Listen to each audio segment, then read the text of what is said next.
This Fed Gov Today program is sponsored by Carahsoft.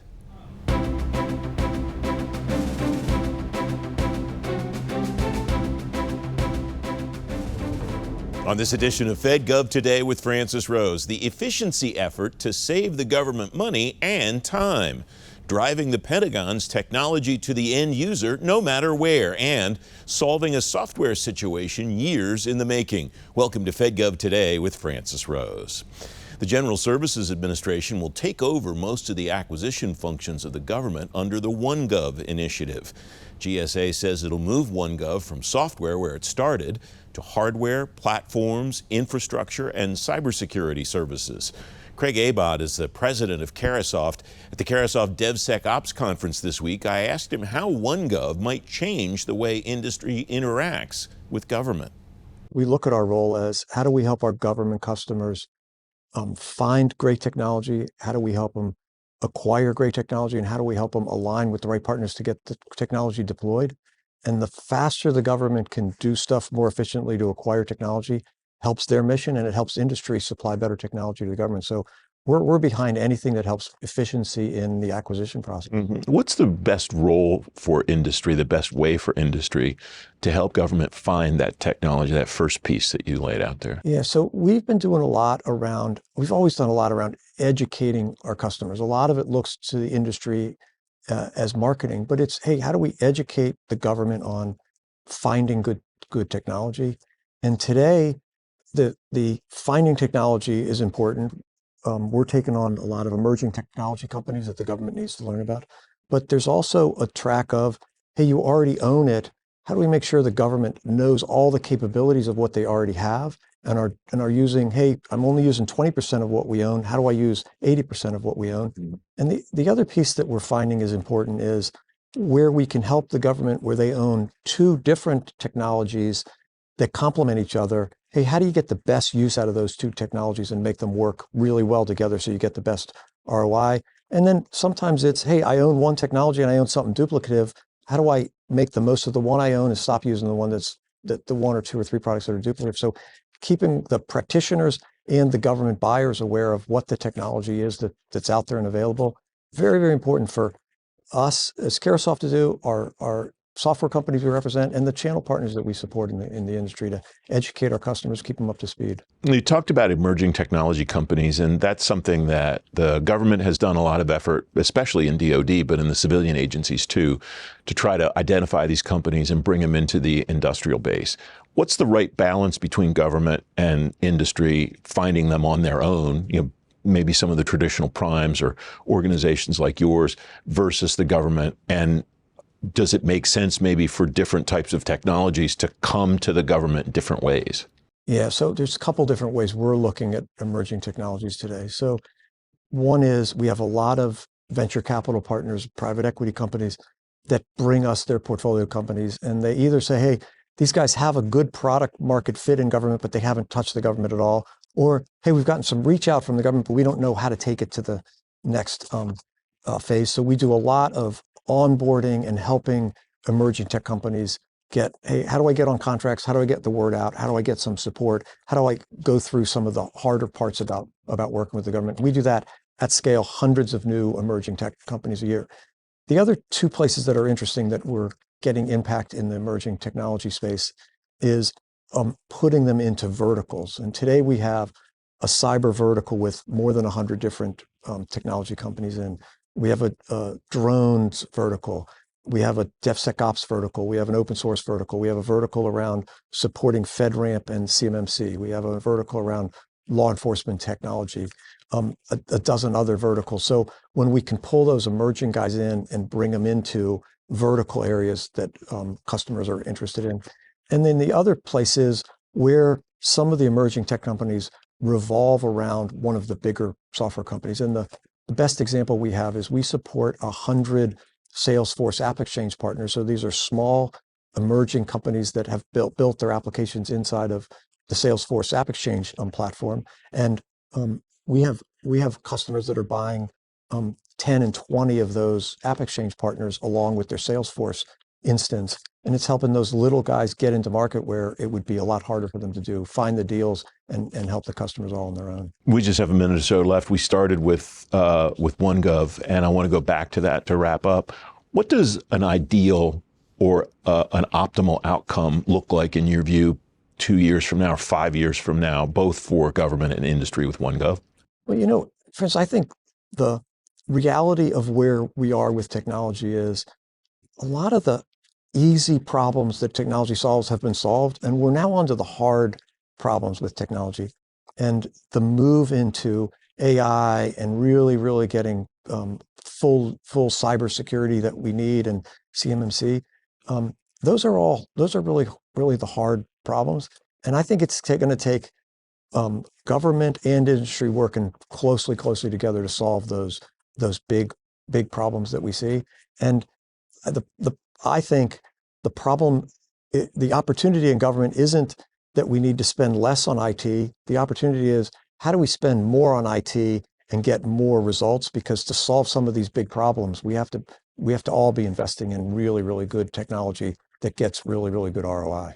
You can read more about government and industry collaboration on today's show page at fedgovtoday.com. Up next, driving the Pentagon's technology to the end user no matter where. FedGov Today with Francis Rose continues in a moment.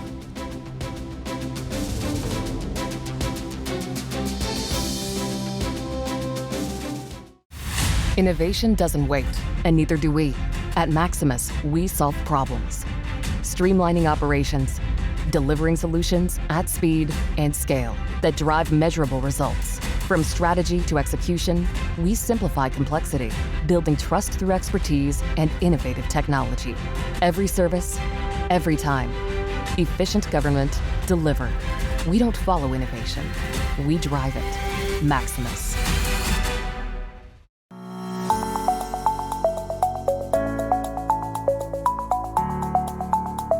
AI infrastructure means more than just, GPUs in the data center.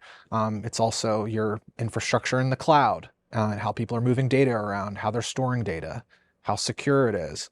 But I'd also say that the infrastructure applies to the data because, data is such an important part of anything you're doing with AI. Good data in, better results out. I would also say that the infrastructure extends out to the people that you have. To do anything great, you're going to need great people. Welcome back. The Department of Defense's Software Fast Track initiative is 3 months old now. Katie Arrington, performing the duties of the Chief Information Officer at DoD, signed SWIFT into existence in April. At the GovForward ATO and Cloud Security Summit, she explains the scope of the software situation at the Pentagon. We had well over 1,800 disparate different business systems within the Department of Defense, and that is a huge burden on the taxpayer. How are we collapsing those? And in all honesty, it's to get to be audit ready in 27. So we're using a lot of AI to look at the business flow, business processes, because behind every weapon system, the tip of the spear is the weapon system. That's all fueled by a business system and personnel and resourcing. So we're using AI tools right now. The CDAO just let I think 5 different new AI companies to come in the door and to be made available. Thank you to Congress for the reconciliation package, so we actually have the resources to be able to do that. But if we're not using AI and large language modeling to get the business rules aligned, that's the first thing, get them aligned. And the ability for one system to have interoperability with the other to collapse into one frame, that is a massive effort that, we have a council, we have, RMGs that are meeting every single week because we want to do right by the taxpayer, but we need AI to do that. So that's one of the biggest priorities. I talk a lot about SWIFT, I talk a lot about ATO processes, but a lot of what we're doing is getting those business systems down to a manageable number. What does that manageable number look like? Well, we're using AI to do that, right? It's tools and capability. One program might have some unique capability-ish, but the main, AI is helping us determine what are the requirements that you all have in common, create a box around that, and anybody that needs to color outside of that box, you have to go before a review board, not just a CIO, but a review board. And they'll look at AI and determine, is it actually necessary, or can your business rule be modified to fit back in the box? Are you finding opportunities to change business processes at the same time? Oh yes, absolutely. I mean, we're redefining, we're realizing we have redundancy throughout the department, and it's not out of maliciousness. It's out of, this entity stood up and they're doing this, and they were given instruction either by NDAA language or a directive from within the department, but duplication in business systems and business roles, coding algorithms. Something is algorithm of an E4 in one business system versus a different. Unbelievable. How to purchase, completely different. So we're absolutely seeing that, using AI. I mean, it's all day, every day, and twice on Sunday. Is the goal just deduplication, or is the goal establishing whether there may be cases where duplication, redundancy is necessary and desirable? So what we're trying to do ultimately is drive everything into Advana, right? Our one major platform that we can look at all of our financial systems in one place. So interoperability, right? It may be a duplicative system, but making sure it all feeds into Advana so we can see a holistic picture, one picture, so that when we need to ask, how much money are we spending on X blank? It's a click, a search, a query, and we're able to get that information because the taxpayers deserve that, right? But the efficiencies that we're creating, and there are very few things that are duplicative that we've realized. There are, special segments, special ops are a different animal altogether, and how they buy is completely different than the way a normal service buys. So there are special rules that we need to have in business systems for them to be able to do that. That would be something we'd look at as one of those exceptions. But Army, Navy, Air Force, Marines, Space Force, they're all buying in the same vein, and all of their business systems need to be aligned. But it's efficiency is what we're after. We want to get more money out of using duplicative business systems, redundancies, and more money to the warfighter. That's our goal. It's striking to me too, because you're I can't remember how many now, but a number of CIOs or equivalents over the last 10, 15 years have talked about the importance of using whatever the technology of the day is to drive efficiency and effectiveness in the audit process, which one would think is in the purvey of the comptroller's office. So we work hand in hand with comptroller. The big difference in the department right now, I will say Dr. Doug Matty, he's the CDAO, Ann McAndrews at the comptroller, and Mike Payne at CAPE, and myself. The four of us work tirelessly to make sure that we've got the right conversations going, that everything has to be able to facilitate everybody else. There's no point to creating a business rule if comptroller can't use it, or CAPE can't use it, or the services can't use it. So it's been truly amazing, the partnerships. It's the new Department of Defense. It really is. It's taken a minute, right? Everybody trying to find their legs and get themselves. And reconciliation, working through that process was hard for everybody. But we really have such an amazing team in place that are looking for how do we get out of the norm of what we've been doing and looking at new ways to do it, staying with the confines of the law, but really driving efficiencies. I think this year alone, we've already collapsed 84 business systems. Do you have an end goal number in mind, or is it you'll know it when you see it, more art than science? Katie Arrington has an end goal number. I don't know that everybody else. Well, it is, actually, but that I doubt. If I could get down to at least 2 business systems per service, I'd be happy. That is a goal. So we have quick wins this year that we were able to collapse about 84. We saw some, we made some mistakes along the way, turning off contracts a little bit too early, but having partnership with people like the CIO of the Navy and the CIO of the Air Force. We are a team. I mean, I say one team, one fight. We really are a collective team. We meet every single week. We talk about what we're doing and challenges we're having in our areas. We created a playbook to collapse the business systems. We're putting out guidance on how to do it out of the CIO shop. This CIO is a different CIO than we've seen in a long time, where we're actually digging in and saying, okay, this is what we need you to do, execute against this, because we all work at the Department of Defense. I serve at the pleasure of the President. You're assigned to a service, but everything is for the Department of Defense, and ultimately, that means the COCOM. and making sure whatever we're doing is going to meet the need of the combatant commander at the time of relevance for the warfighter, full stop. And it really is an amazing, I mean, some of the CIO meetings I sat in when Trump won, the first time I was in the building, and just the difference, their lively conversations, their ideas, I look at my peers in there and, that might not work for me, we'll explain that, walk me through it. And it's not just, a quiet room of reading a PowerPoint, it's having CDAO in the room. And we're talking about data labeling and data tagging in business systems. And what does that look like? And what does the ICAM, the Identity Credential Access Management, look like for a business system manager to be able to see the right data? Those are real conversations that we, instead of, the best way I can say it is, we have opened the aperture up so those that we serve are in the room, comptroller, CAPE, CDAO, and really working together as a collaborative group. It's something that I've seen bits and pockets. I just like the fact that I'm in the midst of it right now. You can read more about the software fast track and the other issues Katie and I discussed on today's show page at fedgovtoday.com. Up next, solving a software situation years in the making. More with Katie Arrington when Fed Gov Today with Francis Rose continues in a moment.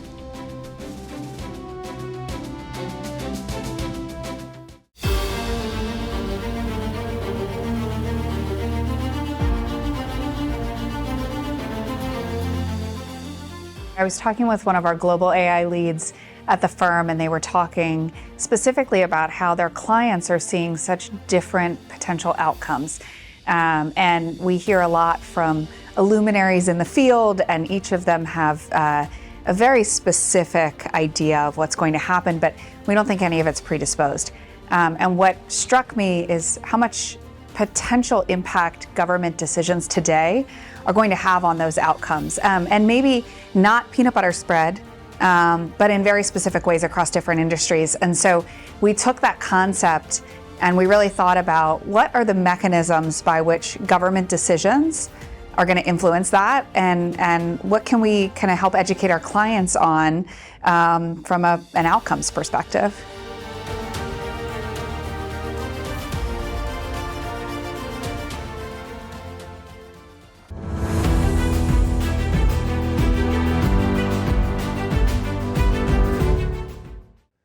Now, with the change in conversation styles around the world, a growing percentage of your conversation and reporting and information is based in images or videos only, with no post-text involved. So if you find yourself conducting open source information on narrative sources only, you're missing a huge percentage. And that specifically requires AI to function within computer vision, optical character recognition, and various object detection capabilities. Welcome back. The Chief Information Officer of the Army, Leonel Garciga, told you on FedGov Today TV several weeks ago, the Army has 3 programs now with continuous authorities to operate. Garciga says the other services can adopt the Army's technique. At the GovForward ATO and Cloud Security Summit, I asked Katie Arrington how she's driving the continuous ATO process from the top down. I said, let's blow up the RMF. Leo was the first one in the room, like, hallelujah. And that personality of Leo, he is one in a million. So what we did, the initial phases of that was going out to the CIOs of the services and the DAFAs, right? And saying, what are you doing? And Leo was the first one to come in. And what we've done is taking what like Jane Rathburn in the Navy, Leo is doing, Venus was doing in the Air Force, now Keith's doing on that piece. Space Force just got a new CIO, Shar Laughlin, so bringing her to the mix, and Mr. McNeil from CIO of the Guard. Taking what they've been doing and overlaying them into the process. And we have it down to 5, pillars, if you will say, and how each one of them have been doing the same like things, different tools though, and different business rules on how they do that. So hearing that and bringing in and creating a playbook actually based on everything that the services were doing, and showing the disparity, how some work for all, some don't. But they all have come together. So I will say Leo is a tremendous team player, always open. His team is fantastic. So we're learning from the Army, we're learning from the Navy, we're learning from the Air Force, and even Cybercom. You know, we all are learning together, and it's a collective. And, you know, there's not one perfect way to do it. Let's bring in always and codify it into a real policy, a real playbook, and make it executable. Is it tempting to see something happening that's going well in one service and say, well, everybody should do it that way, when that may or not? Best of breed is, Yeah. So one of the big areas I'm on is best of breed, right? Which is the best way to go about it? And let's stop trying to create awesome, right? And let's just use this capability in this fashion. Absolutely, because we're all, you know, all of us in the department have great ideas. I don't think there's anybody that has, you know, doesn't have a great idea. Does it work out? Like, FedRAMP reciprocity in the very beginning, right? I didn't think it all the way through. To me, it was simple. Oh, you know, well, how are you going to do continuous monitoring on 17 different companies to make sure that they're doing it? And who's going to be in the Pentagon responsible to look at that continuous monitoring? If you don't have checks and balances in place, it doesn't work. And I will say, using best of breed and having the checks and balances in place to make sure that that really is the best of breed, and then we're all using that one way, but being open to hearing those. I mean, that's what this collaboration, you know, we CIOs meet every single week, and it is always a lively discussion, always a learning experience for me. I thank God every day I'm not the smartest person in the room. And that the people in the room are there to collaborate. And we really do have a very unique time in the Department of Defense right now, where we're all collaborative. We understand that the taxpayer needs efficiencies, but the warfighter needs lethality. And how do we get that? Talked in the first part of the program about software fast track, and you were enthusiastic about it then. Your response indicates you're enthusiastic about it in this moment. What is happening with that, and what's the reception like, especially from industry, about what they'll have to do to fit in? So industry responded amazingly to the RFI, and we're just going through all the different ideas that they've had. And the SecDef on at the July 22nd or 19th, I can't remember the day, signed out a memo stating, you know, the things that we were going to do to ensure that we had a resilient, secure DIB, right? And he highlighted CMMC, he highlighted the SWIFT program, he highlighted how we're continuous ATOs. So industry, absolutely. Where I've got to get through the technical issues does it need to be a rule? And I firmly believe, no, it's it's just, you want to come to the department. So working through that with the lawyers, but understanding that, you know, if I could do anything in this lifetime, I would get rid of the Paperwork Reduction Act. I just, please, Congress, look at that. When we do anything that affects more than 10 contractors, it's a default to create a rule. And rules take so long, but by the time they get in place, they're OBE. So that is where I am having to work double time and figure out how to do that. I think I'll get the national security exemption, so I can make it an interim and move through the process. But that's one of the areas that we need to look at, right? With acquisition reform, with the FAR reform, why and how long it takes to make a rule, and or do we need them? I mean, ultimately, all of these things cause delays, and what we're trying to do is get, you know, efficiency, lethality, and readiness. You talked about the DIB, and the other item there is the cybersecurity maturity model certification. CMMC, that was the topic of our first conversation. I went back and looked, and now I can't recall, but it was either 2018 or 2019. 2019. Talking about CMMC, and you're still kind of beating the drum for folks. This is coming, this is happening, this is real. Is that because there's still either an apprehension or a resistance to it from industry? What I would say is that when the rule originally came out in 2015, it was a 70-12. Industry missed a moment. The CMMC isn't what they're complaining about. The audit isn't what they're complaining about. It's actually the NIST 800-171 and the 110 requirements.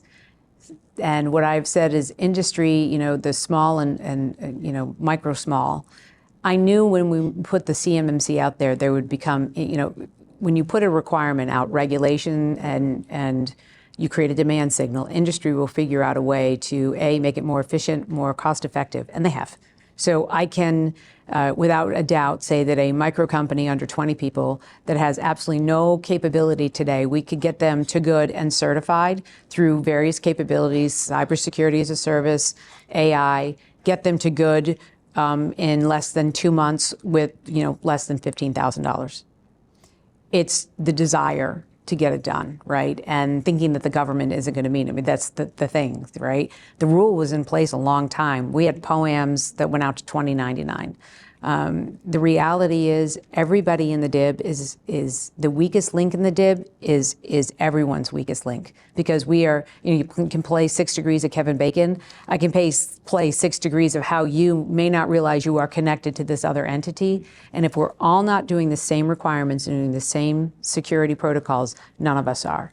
So they absolutely, now I think industry has come a long way. I think industry, for the most part, I mean, overwhelmingly have adopted it. It's those smaller companies that, that challenge set. And I will say the one regret that I have is when I left the building, they changed the framework. And they took out that level 2. So there was level 1, which is equal to the FAR. Level 2 was to help small businesses figure out what kind of investments they needed to make, whether they're going to do an internal or organic capability, or they were going to blank as a service. That milestone not being there is a regret that I have. That was to help small businesses figure that out. There's always programs out there. The government always has programs to assist. But, my thoughts going forward is it more on a small business loan, right? If you don't have the resources, SBA loan that's specifically about cybersecurity. But if you're staying in business with a government entity, this is an idea I'm putting out there to the SBA, and to my government partners, and I can't say enough about Greg Barbaccia and Mike Duffy. They're great partners to have.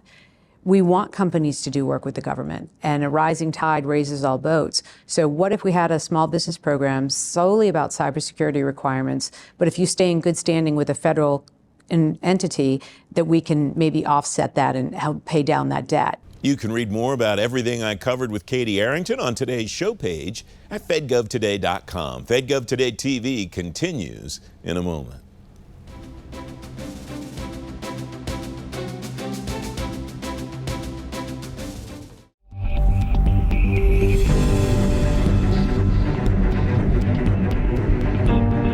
Mentioned artificial intelligence.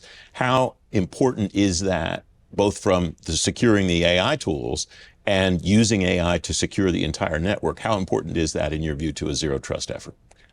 Super important. I think it's going to be gaining importance over time, especially as more of these AI projects turn into production projects, and as the broader market matures and more applications are available for threat defenders to leverage those capabilities. So we're really excited about the future and what it brings for our federal customers. FedGov Today TV returns next Sunday morning at 10:30. The revolutionary FAR overhaul continues. Larry Allen from GSA will tell you what's coming next. I'm Francis Rose. I'll see you then. Thanks for watching. Have a great week.